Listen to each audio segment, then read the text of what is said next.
जय हिंद दोस्तों। आज हम लोग हिंदी के 5 चैप्टर से देखेंगे नागरी लिपि। ठीक है। ऑब्जेक्टिव देखिए, पहला क्वेश्चन है कि गुणाकर मूल्य ने मिडिल स्तर की पढ़ाई किस भाषा में की। ठीक है, तो ये जो है मराठी भाषा में किए थे। ठीक ना। दूसरा क्वेश्चन है कि मूल्य ने यानी गुणाकर मूल्य ने अंग्रेजी और हिंदी की पढ़ाई कहाँ पर की।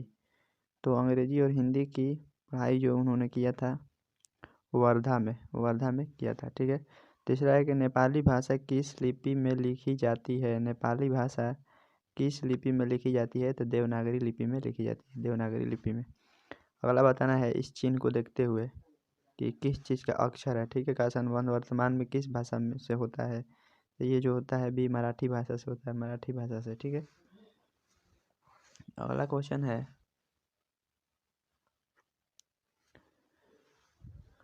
कि बंगला लिपि प्राचीन नागरी लिपि की है, बहन की। अगला है केरल के शासकों के द्वारा सिक्कों पर वीर केरलस से शब्द किस लिपि में लिखी गई है, तो आपका नागरी लिपि में। सातवां क्वेश्चन है कि पहल किन राजाओं के लेखों के लिपि को ही नंदी नागरी नाम दिया गया था।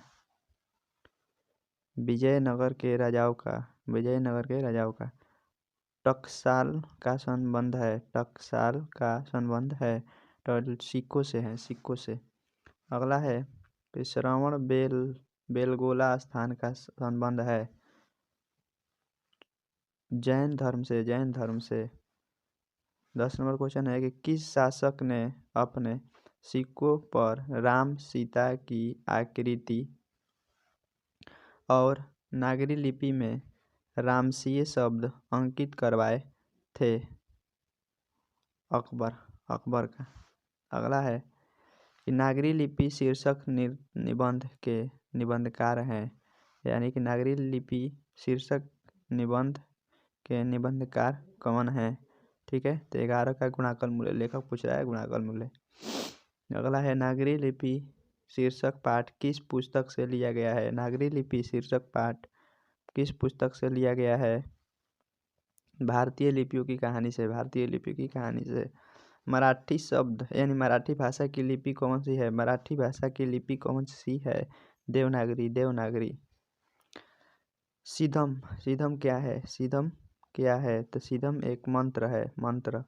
अगला है कि किसे देवनागरी की संज्ञा दी गई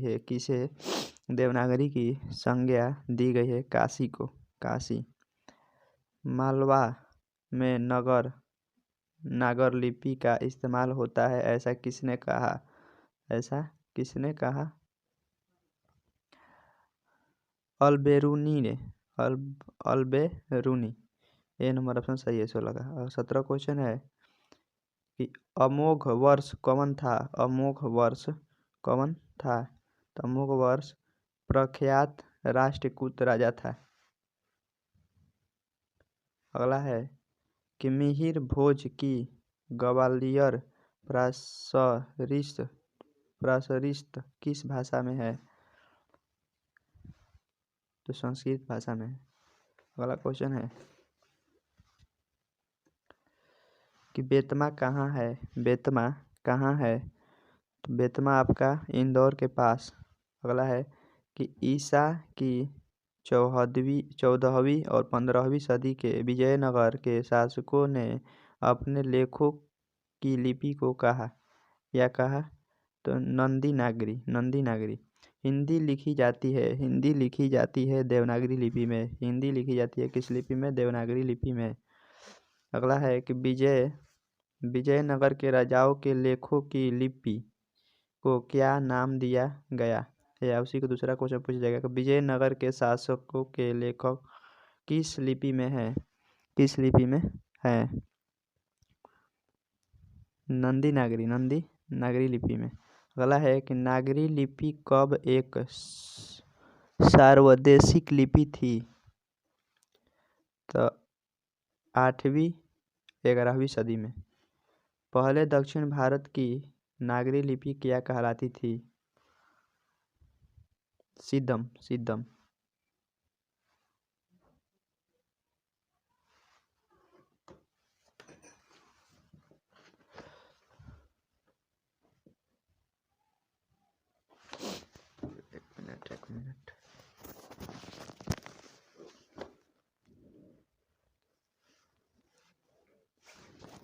देखिए अगला क्वेश्चन है कि पहले दक्षिण भारत की नागरी लिपि क्या कहलाती थी? तो सीधम कहलाती थी। ठीक है, देखिए अगला है कि गुणाकर मूल्य का जन्म कब हुआ? गुणाकर मूल्य का जन्म कब हुआ? तो गुणाकर मूल्य का जन्म आपका 1935 में।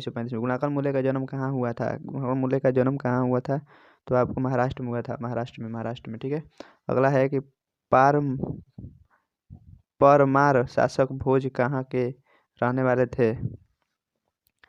धारा नगरी के। गुप्तों की राजधानी को क्या कहा जाता होगा? गुप्तों की राजधानी को क्या कहा जाता होगा? तो आपका देवनगर। गुणाकर मूल्य के विभिन्न विषयों पर कितने निबंध लिखे थे? तो 2500 से अधिक। भारतीय लिपियों की कहानी किनकी प्रसिद्ध रचना है? भारतीय लिपि की कहानी किसकी प्रसिद्ध रचना है? गुणाकर मूल्य की। अगला है कि इस्लामी शासक का आरंभ काल है। इस्लामी शासक का आरंभ काल 12वीं सदी से। गुणाकर मूल्य की मृत्यु कब हुई? तो गुणाकर मूल्य की मृत्यु आपका 2009 में। अगला क्वेश्चन है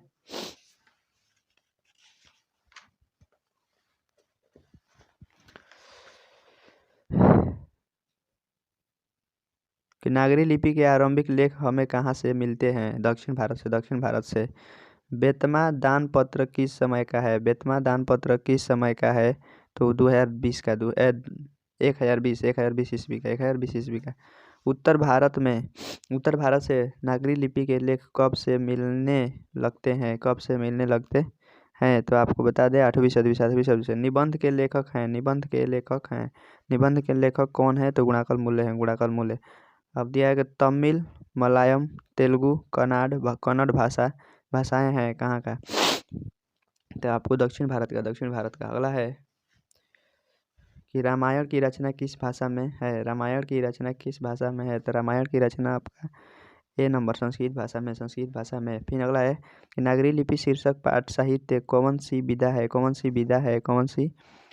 तो निबंध है। अगला है कि दक्षिण भारत की नागरी लिपि क्या कहलाती है? तो नंदी नागरी। अगला है 41 कि 10वीं-11वीं सदी में किस रचना ने भारत यूरोप के बीच व्यापार संबंध के बारे में बताया? पद्मावत। ठीक है, सी ऑप्शन सही है, पद्मावत। दक्षिण भारत में इन द्रविड़ भाषा परिवार की कौन सी भाषा सबसे अधिक प्राचीन है? तो 42 का आपका ये तमिल होगा। सरहपाद की कृति है तो ए दोहा कोश। अगला है दोहा कोश किनकी रचना है? दोहा कोश तो सहपाद की। हिंदी के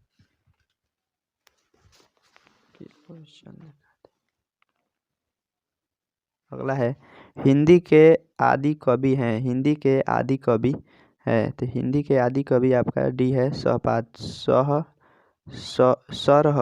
सरहपाद। ठीक है, अगला है कि सूर्य नामक पुस्तक किनकी रचना है?